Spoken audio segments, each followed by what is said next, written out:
साहब के नेतृत्व में एक दल दिल्ली गया था और भाजपा से ये आह्वान किया था कि उनके साथ हम सरकार बनाने को तैयार हैं। आप जम्मू कश्मीर का हर वासी जो है वो 20 मार्च का इंतज़ार कर रहा है, जब वो यशस्वी प्रधानमंत्री जो जिन्होंने 2000 राणा साहब, कल आपने एक बयान दिया है जिसमें आपने ये कहा है कि 2014 की जो नेशनल कॉन्फ्रेंस और बीजेपी के हवाले से आपने इंकिशाफ किया है, तो क्या है असल में वो, क्योंकि आप मौजूद थे उस वक्त?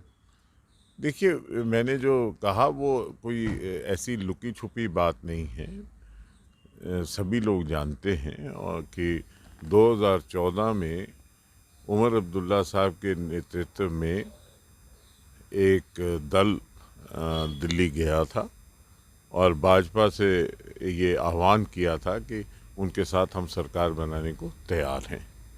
ये कोई ऐसा खुलासा नहीं है जो कोई बड़ा कोई खुफिया खुलासा है, ये सारे दुनिया जानती है। उस वक़्त अखबारात में भी दिल्ली की ये छपा था और फिर उस जो हमारा प्रस्ताव था उस वक़्त उमर अब्दुल्ला साहब जो लेके गए, वो एक बड़े आला बीजेपी के नेता, उस वक़्त के नेता जो थे उनके साथ मिले और वो उनका जो हमारा ऐवान था, जो हमारी गुजारिश थी, उसको नकार दिया गया था। बीजेपी मानी नहीं। उसके बाद 2017 में जब जनाब मुफ्ती मोहम्मद सईद साहब गुजर गए, तो उस वक़्त भी एक कोशिश नेशनल कॉन्फ्रेंस ने की और ये भी कोई लुकी छुपी बात नहीं है। कोई कहे कि नहीं साहब मैंने ही कहा। फारूक अब्दुल्ला साहब ने कटरा में मीडिया से कहा था कि मैं सरकार बनाने को तैयार हूँ। उस वक़्त भी भाजपा ने सरकार बनाने से नेशनल कॉन्फ्रेंस के साथ ना कर दी। ये दो बातें थी जिसके मैंने खुलासा किया।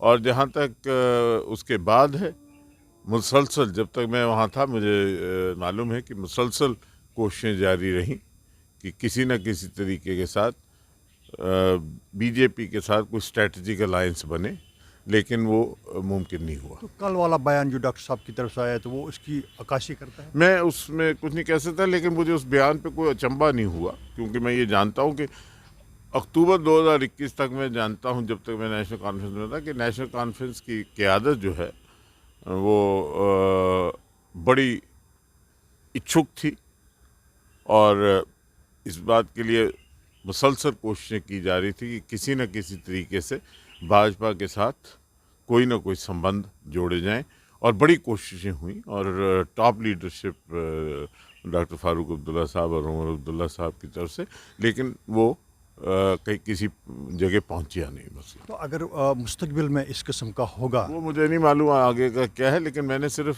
मुझसे सवाल पूछा गया, मैंने सदाकत बयान की। तो प्राइम मिनिस्टर के दौरे के हवाले से क्या कहेंगे आप? प्रधानमंत्री जी के यहाँ आने पे एक जम्मू कश्मीर में बड़ी उमंग है, बड़ी एक उत्सुकता है और एक जोश है, वलवला है। और यशस्वी प्रधानमंत्री माननीय नरेंद्र मोदी जी का यहाँ आना हमेशा ही खुशैन होता है। आप जम्मू कश्मीर का हर वासी जो है वो 20 मार्च का इंतज़ार कर रहा है, जब वो यशस्वी प्रधानमंत्री जो जिन्होंने 2014 में भारत की बागडोर संभाली और देश को एक नई दिशा और दशा की तरफ ले गए, और आज एक विकसित भारत विश्व गुरु बनने की कगार पर खड़ा है। और एक नया जम्मू कश्मीर की तामीर पिछले 4 बरस में हुई। उस नए जम्मू कश्मीर के वासी जितने भी हैं वो बड़े उत्साह से और वलवले से और जोश से इंतज़ार कर रहे हैं उस घड़ी का, जब माननीय प्रधानमंत्री यहाँ तशरीफ़ लाएँ और माननीय प्रधानमंत्री का वो संदेश सुने और उनके दर्शन करें। तो आज भाजपा की मीटिंग है दिल्ली में, आप जा रहे हैं, तो क्या इसमें मीटिंग में खास? ये नेशनल एग्जीक्यूटिव की मीटिंग है। मैं भी एक रुकन के हैसियत से, एक छोटे से पार्टिसिपेंट के हैसियत से, एक कार्यकर्ता के हैसियत से जा रहा हूँ।